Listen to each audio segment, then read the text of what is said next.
Alright, here we go. This will just be a little short one here. The Warnings and Revelations, part 31, and some stuff about the solar system, flat Earth stuff. Right? I've said numerous times in past videos about how the Book of Enoch was a prophet, and is known by the name of Idris in the Arabic and Islamic culture, and he will be, according to the Gospel of Barnabas, he will be one of the ones returning as the two witnesses in the Book of Revelations in the Bible. So it's very important. And that's why they've taken them out of the Bible. Early Christians, the writings of Enoch were very important to. Maybe some cultures in Ethiopia, I don't know if the Egyptian Coptic keep his writings. But I know here in Western society, there's little known about Enoch. There's more being put out there through YouTube and stuff.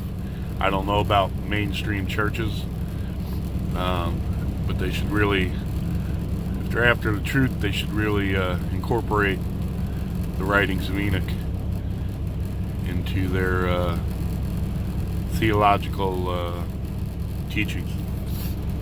Anyhow, in the Book of Enoch, he says the sun and the moon are the same size, only the sun is 7 times brighter. Now in Genesis, it's worded different, about one being a greater light and then a lesser light, one to rule the day and one to rule the night. So science has used that, and the Shaitan has used that wording, greater, to mean bigger. There's nothing that says it's bigger. It says it's greater. And in the Book of Enoch, we understand that greater to be brighter, not larger. And if you go out, don't hurt your eyes or nothing, have some good eye protection. But if you look at the sun, it is the same size as the moon. And science says, well, that's because it's 93 million miles away. It's really super huge, and it just appears that way. Really? Okay. But if you have to go, I'm going to have to look up on how they, I know some sort of triangulation and stuff, how they figured the distance to the moon and to the sun.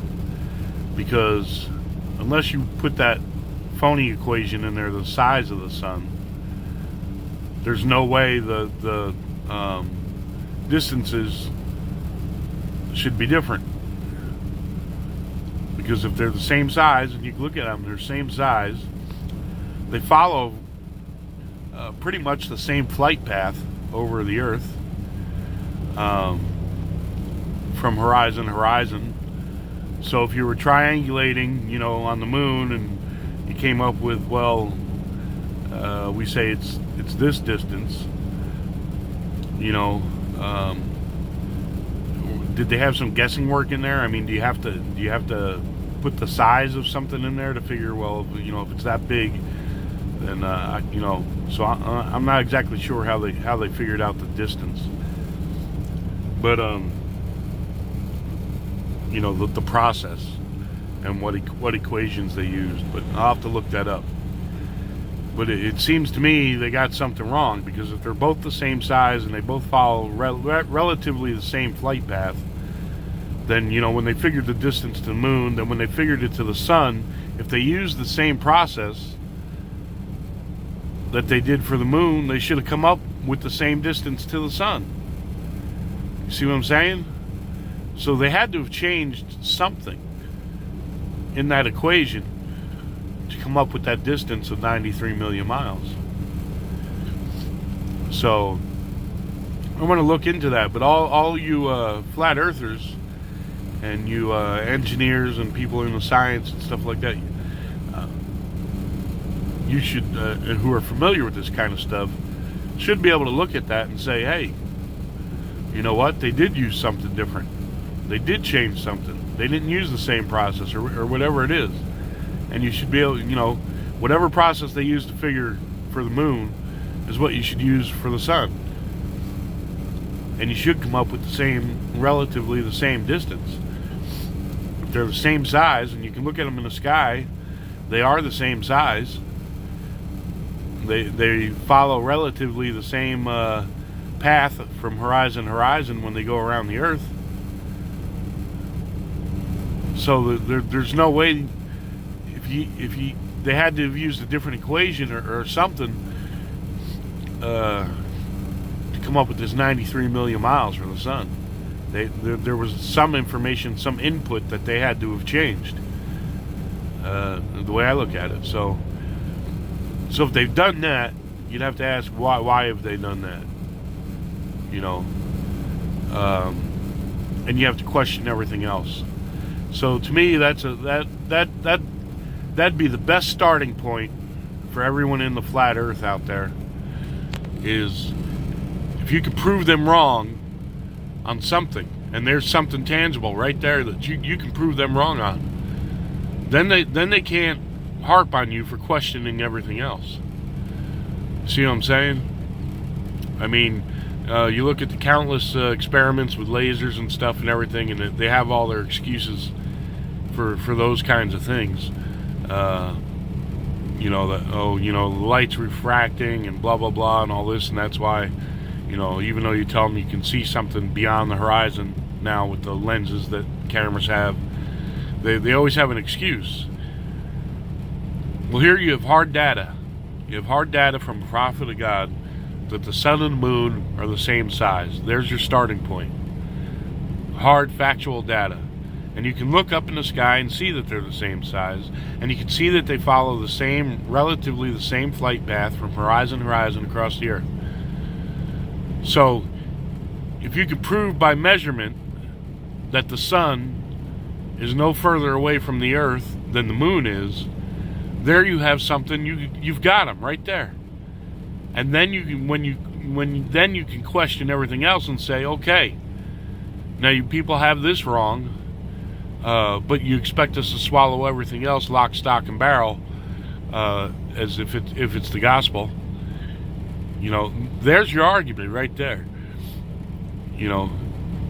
And so I really think if you're in the flat Earth, you really need to look into that. What the prophet Enoch, peace be upon him, said. The sun and the moon are the same size. So if they're the same size and they look the same in the sky, that means they're relatively the same distance from the Earth. Because the sun don't look like it's really, really, really tiny, smaller than the moon, which would mean it was further away. If they're the same size, it would look smaller if it was further away. So there's a starting point. And I really think you all need to jump on. If you're in the flat Earth, that's what you need to jump on. So that'll be it for this one here right now. This is part 31. I'll do 32 tonight or whatever. I got to get up the road. But to me, that's you got to have something where you can jar them, where you can say, here you go. This is what you did. You didn't use the same equation when you measured the sun and the distance from the sun and the moon. There was something that was changed. And you people who know math and the equations and how they did stuff ought to be able to show that plainly. And I think that's a good starting point. You can say, look here, if you use the same equation that you used to measure the distance to the moon, or the same process, and you use that on the sun, look, there it is, the sun's same distance. And if it's the same distance and appears to be the same size, then it's got to be the same size. So there, NASA, science, Neil Tyson, you're all wrong about that. So don't you think it's worthwhile that we look into everything else? Oh, another idea I had, you got global warming, and like I said, in the Book of Revelations, it gives the reasons for the changes in the earth and the cataclysms that will happen. And if you can kind of look at what happened to Egypt, Pharaoh's Egypt, the plagues and stuff there, and other times, other cultures who went way off the truth and were doing things wrong. But anyway, they tell us, we've had some ice ages and this and that, and the ice, receded from America and everywhere around the world and receded back towards the North Pole. Well, I don't know if Antarctica is an ice ring or not, but if it is, why would everything recede towards the North Pole? What if there was a great, receding outward towards the ice ring? What if that's still receding? What if out there under the ice, if it is an ice ring, for thousands of miles, there's other land masses, other continents that were buried by the ice? Why do we think the ice only receded towards the North Pole? Why isn't it receding outward? So that's another thing to look into. And in the Quran it says, go on, dig through the earth and see the civilizations that came before. And do you think that, that you're mightier than they were? Look at how many were destroyed. So I have no doubt, we got Gobla Tekke, whatever it is there. One of the most recent ancient sites they found. When you look around the earth, and they got all, you got Egypt and the pyramids, and you got the Mayans and this and that. But basically, North America, there's no apparent signs that they found yet of a great culture. And it seems very odd to me that, around the world they can find history of civilization. I mean, here, you got cave writings of tribes of Indians and primitives and stuff like that. But I'm talking about as far as established civilizations over here. Even if you take into account the Aztec and the Mayan and stuff, they weren't. They were still less developed than the rest of the world. Progressing, and then you look in North America. There's hardly any signs of anything, and it's like, oh, wait a minute. There must have been something here. At some point there must. So I think somewhere in North America you're going to find some trace of a lost civilization somewhere, unless Allah, all praise to Him, decided to completely wipe it out. Maybe that's what part of the ice was, and maybe that's what, if the Antarctic is receding and it's a ring, and they find other continents, maybe we'll find the remnants of some other advanced civilizations. Like they find in India, they find people who they say died of massive doses of radiation and stuff, and they think they had access to nuclear power and stuff. So, like the Quran says, dig through the earth and see those who've gone before you. And do you think you're mightier than they were? So, but the New World, it was untouched, and there was just some primitives here, and some tribes and stuff, and it's like, well, the whole rest of the world at that point, we're sailing across the oceans and had cities, and we're printing language and all kinds of things, and it's like, even if without outside contact, if there was a fair amount of people living here, they would have developed the same things. I mean, that's yes, sometimes knowledge is learned from one culture to another, but there's a lot of things that just doesn't matter if you have contact or not. If something's developed in China, there's a good chance You know, over in Egypt or something, thousands of years ago, they were developing it too. You know, just as, you know, whether it had to do with building sailing vessels, or, you know, written language, or whatever. Humanity, you know, you didn't necessarily have to have outside contact. People developed the same. You can see that. You look at technology. Yeah, there's a lot that's copied and ripped off, but, you know, pretty much if our guys, our tech guys over here can design and come up with something, you know, the Russians are designing the same shit same time, with or without any contact with us, or any, you know, spying and getting knowledge, you know. You know, a guy from Boeing told me that one time. I went and picked up when they first made that Joint Strike Fighter, and we're still in competition testing for who was going to get the contract and stuff. I went and picked up the jig they built their version of down there in Lancaster, Palmdale area, from their skunk works, and took it up to Seattle. And one of the planes was sitting right out there on the tarmac, and he told me the other one was out flying around in Edwards. And I said, well, it's top secret and everything. I said, what's it doing sitting out here in the open, you know? And he says, by that stage, you know, it's common knowledge. It's, you know, if we've developed it, they've developed it. So, he said, by the time, you know, you see it and it's out in the open and stuff, the technology's 20 years old.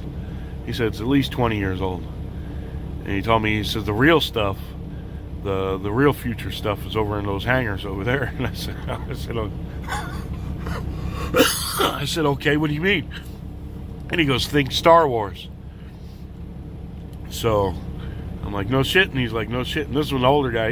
He was in his late 60s or 70s at the time. This was 2000, was it 2000, somewhere around, between 2000 and 2003. I was down there. I forget what year exactly it was. You can look it up and see when they had that Joint Strike Fighter project going on. But you know, he said by the time it gets there, it's pretty much common knowledge. It was kind of like when the stealth fighter was finally seen by the public. By then, the technology was already 20 years old. You know, and if we got it, they got it. So. You know, the learning curve pretty much is a worldwide thing there. Sometimes, yeah, you know, people don't know something until they come in contact with other people, and they see what those have developed. But pretty much a lot of things, there's somebody thinking the same thing around the world somewhere, and just develops that way. So that's why it amazes me that, you know, you look around the world and you know all these ancient cultures going back, and they had these cities and you know, all kinds of things, and they're finding more and more, and it's like, wait a minute, there was nothing going on here. You know, just some Indians running around painting on cave walls and hunting buffalo, and well, even, you know, or farming corn, and, you know, running around like almost like Africa. You know, I'm sure there's other than Egypt, Pharaoh's Egypt, there's got to be someplace else in Africa, maybe even too, a lost civilization they haven't found. So but all those people that think, you know, watch Ancient Aliens or forbidden archaeology and those types of things and stuff, you know, the Quran confirms a lot of things that people think, but they still go, oh no, don't, you can't believe in that, you can't read that book. You know, and it's like with Christians, you know, the Quran confirms there's one God, one all-powerful God. All right, there you go, Christianity. So when you're talking to all these other cultures, there you go, there's some backup for you. Look, even Muslims say there's only one God, and you know, there's not all these other deities and things like this. And so it kind of backs you up. But what do? Because the difference in the description of Jesus, you totally deny Islam. Does that make any sense? That don't make any sense. Just because it points out, and isn't a God who cares and corrects humanity. So just because God wanted to send a message to you, you know, by the Holy Spirit through the Prophet Muhammad, about your ideas about Jesus and stuff, that peace be upon him and peace be upon the Prophet Muhammad, that you were wrong about some things, you know. Oh no, we gotta deny that whole thing. No. Yeah, sure, it says there's one God and talks about Abraham and Moses and all the same things we do, but we still gotta deny it because they're telling us we're wrong. All right. Don't make no sense to me. Seems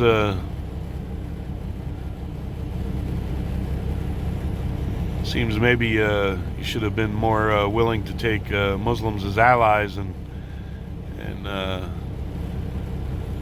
proof of what you said about, you know, what you were taught, and we're trying to teach other people that there's one God and about the Abrahamic faith and those types of things. But instead, you know, the Crusaders and everybody else, they went a different direction. So, like it says in the Gospel of Barnabas,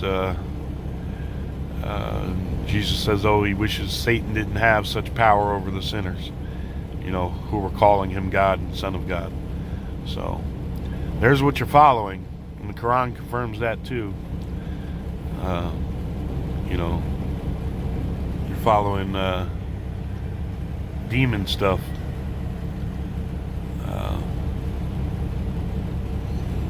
Devil trying to mess up humanity with all kinds of false stuff. You know, it's totally way false. You know, Big Bang and science and or different religions, and then he's within your religion messing you up with other falsehoods and stuff. So hopefully some of you out there learn this and understand it, and come to Islam and understand it's about prayer. It's about honesty. It's about claiming the unity of one God. There is no Trinity. God is one. He's always been one, will always be one. Everything, absolutely everything that there is, whether it's in the spiritual world or the physical, you know, however you, was created by him. It is something external. He made, you know, created by him. There's no Trinity. There's no sharing of his power and his glory with any. He declares that in your own book. And that he's not a man and he will not meet you as a man. That's all in your own book. So it's there. Parts of it are still there. You know, you got to get away from these people that are telling you that's just the way it is and that's the truth and blah. It's kind of the same thing when you look at the solar system. You know, just like, you know, people think the sun's 93 million miles away and this and that. That's what they were taught, and anyone who says any difference, you know, we're totally wrong. It's the same premise. It's something that's wrong, but you take as the truth. You know, you run around saying God has a son when he doesn't have a son. Jesus was a prophet, peace be upon him. He was the Messiah. He still is the Messiah. But he's not God and he's not the Son of God. So, you know, people believe, you know, their version of Christianity just the way it's, you know, science believes their version of stuff. You're both going down the wrong path, but you'll fight to the death to prove that you're true. Or you'll kill other people to prove that you're true. Well, you're right. And that's wrong. You're without even taking a look at it, without even going, well, wait a minute, let me look into this. Now, what do? You look back on some other theologian or evangelist or, you know, whatever that gave some sermon that you think is great, and you're just going to reiterate what he said on the subject. You're not going to look into it for yourself.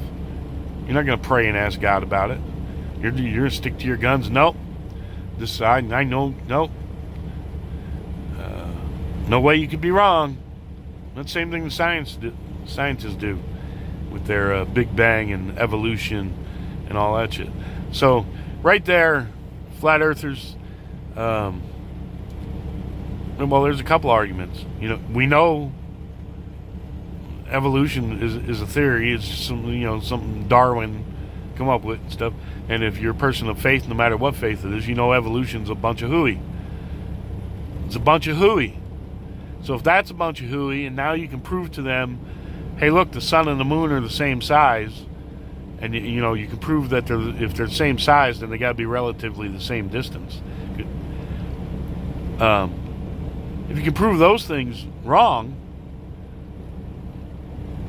then you got a right to question everything else. Say, look here, people, you got this wrong. Why the hell shouldn't I question these other things you're telling me? It's regardless if you believe we went to the moon or any of that other crap. Wait a minute here. I know evolution ain't true. And now look here. Now I'm finding out, the size and stuff and distance of the sun isn't true to what they've taught me. So maybe I ought to question if the earth is a big round ball or not. Maybe I ought to question if we went to the moon. Maybe I ought to, So there you go. Anyway, that'll do it for this one for now. I'm going to get up the road here. Been fighting a cold. I guess allergies. I don't know what was in the air there, but I'll tell you what, my eyes didn't stop watering for a week. There was nothing I could take that was doing any good, but feeling a little better now. So, but anyhow, some food for thought out there. Both mostly towards if you're in the flat Earth stuff, and then there's some religious stuff there. Like I was saying, no greater things you can say than there is no God but Allah, and Muhammad is his prophet, and also God is one. Not part of three. There is no Trinity. There's unity of one God, and He created all things. So, and Allahu Akbar, God is the greatest, which encompasses so much if you reflect on it and understand what that means. It sounds like a simple phrase, but there's so much more to it. And if you pray, study, and fasting, keep away from bad things, a lot of these things will come to you. Your Lord will show you.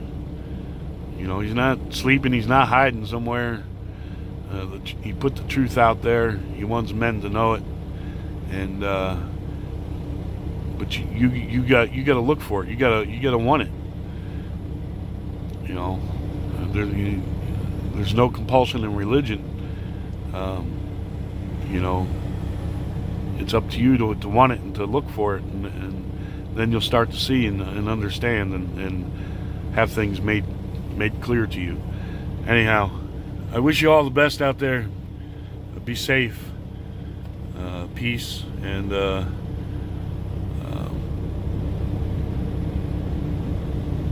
maybe say prayers for those families of those people in Colorado got killed by that truck driver and went down the hill out of control. There's no excuse for that, and the people who own that company should be on trial with that guy.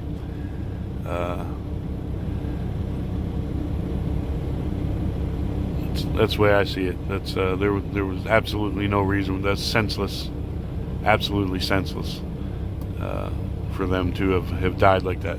Anyhow, be safe out there, and we'll catch you later tonight. I got some extra time, so I'll be stopping up the road. I'll have time to do another one. All right, peace.